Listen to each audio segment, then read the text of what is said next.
Why do you prefer using a low board rather than a broker? Why don't you use a broker?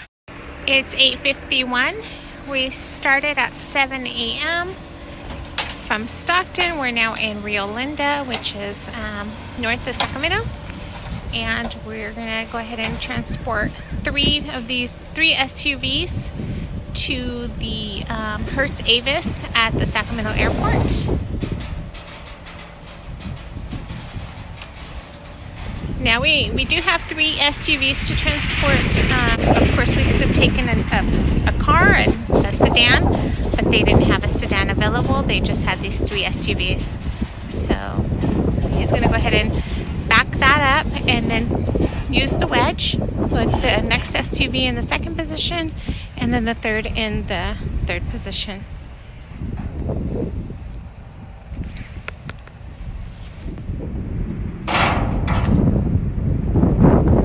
It's 9:07. All 3 vehicles are on the trailer. He's going to finish strapping them down.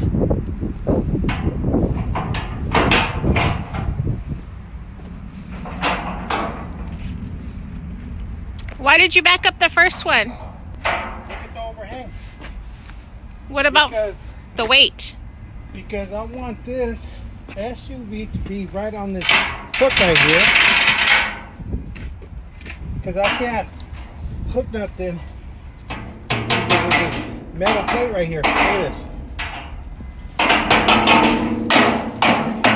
Makes sense. So that's over the wheels, by the way. I'm either going to have to drill some holes, with I don't want to do, or I'll continue just doing it like this with my Home Depot hooks, but they work.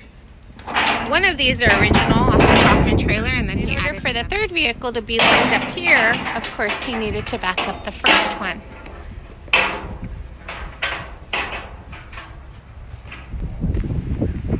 Oh, hey! Why did I back that in? Yeah, why did you back this up? I want my truck to last forever. That said, he's trying to get more of the weight on the trailer and less on the truck. Because the overhang is similar. There's probably 2 feet there. And probably 1.5 feet there. Yeah? I mean, it is a Dodge 5500. But why maximize the weight on them? Why get them all stressed out? Why, when they go down, then you got to repair them. So just take care of your truck. Take care of your truck. Back in the first vehicle. Always back in the first vehicle. Backing up the first vehicle is scary. I remember I helped him do it, and it was pretty scary. But he backs them up now, and it just takes practice.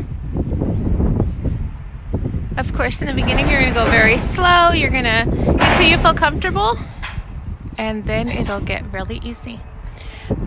I've mentioned this so many times, but these are the hooks that he installed, the Home Depot hooks, because again, the original hooks are on the inside, so the vehicle couldn't go with. If you're using these hooks here, the vehicle has to go forward in order to put the hook on the strap. So you can't back all the way up. But if I go any further up, big gap. See this? It's right here. Oh, if he goes further, he'll be on the bar. So, no, I could have went forward more. I could have put this tire right under this square tubing. Uh-huh. But I knew the length of the last vehicle was going to be a small vehicle. Not a Suburban, not a 5500, a full-size truck. So, when you get to know your cars, you already know where you're going to put the first one, second one, what the length are. It's because they're always going to be almost in the same spot if you're picking up almost the same vehicles every other time. Why do you prefer using a low board rather than a broker? Why don't you use a broker? Because I've been doing this for a long time. Not car hauling, but I like to be the only operator. I mean, there's nothing wrong with brokers, but I want to do the whole thing. I want to be the broker. I want to be the dispatcher. I don't like nobody. Well, you could explain to him. Sure. So he likes doing it off of a load board because he can choose his loads. He can choose which vehicles he wants to haul. He has control. When you're using a broker, the broker normally just emails you or will text you the information, and they decide everything for you. They decide where you're going, what type of vehicles, everything. So using a load board, you're in control. It's 9:34 and we just made it to Avis Budget at the airport in Sacramento. Now deliveries are pretty quick. He just removes the straps quickly. I drive him in, and when I get back, usually he has the straps put away and ready to go. So deliveries are very, very quick.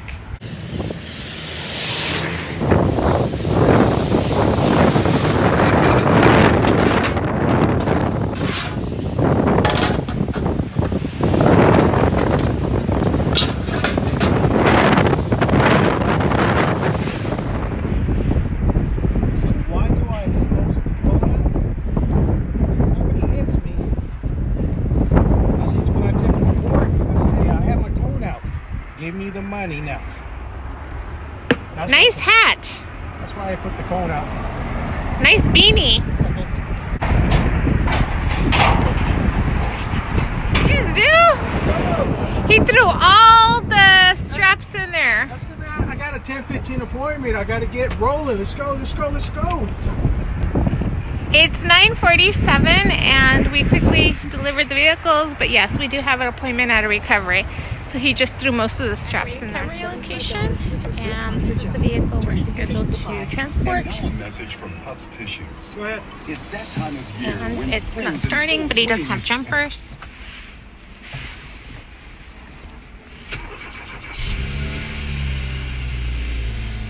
And we do get it started. Recovery vehicles, most of the time, are pretty dirty. It's 10:25. We pull the car out, and it's ready to be loaded on the trailer. And of course, it has damage there, lots of scratches. So all these things are important to jot down. Are you ready?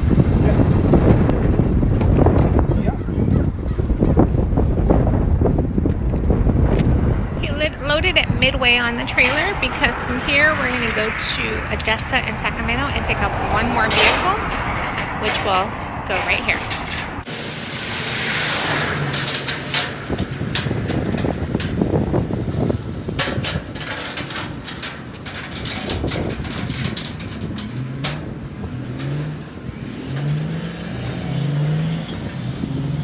It's 11:07. We're at Odessa, Sacramento, of course in Sacramento. We just picked up this Kia Optima. This auction facility is pretty small. It's pretty easy to find the vehicles. So this vehicle, we're gonna go and drop it off. It's going to a car lot here in Sacramento. And then once we finish with that, we're gonna go ahead and deliver this to CarMax here in Sacramento. And like I said before, that's a recovery vehicle.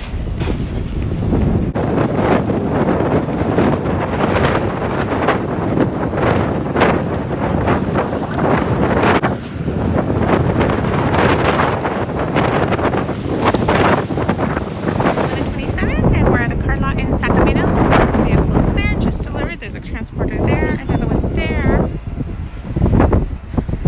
another one on the side street with damaged cars, maybe possibly salvaged, and we are in the middle.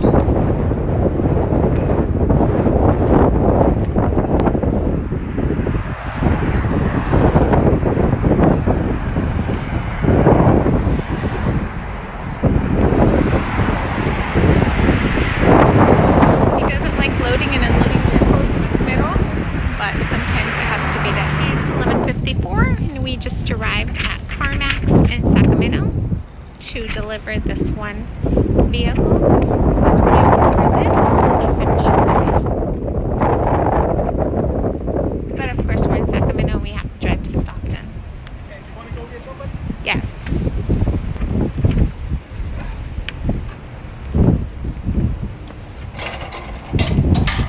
It's 11:58, vehicles delivered, and it only took a few minutes. We're gonna stop at Home Depot in Lodi while I go inside to the garden department. He's gonna go ahead and put all his straps away. So again, he's just throwing them in his cabinet.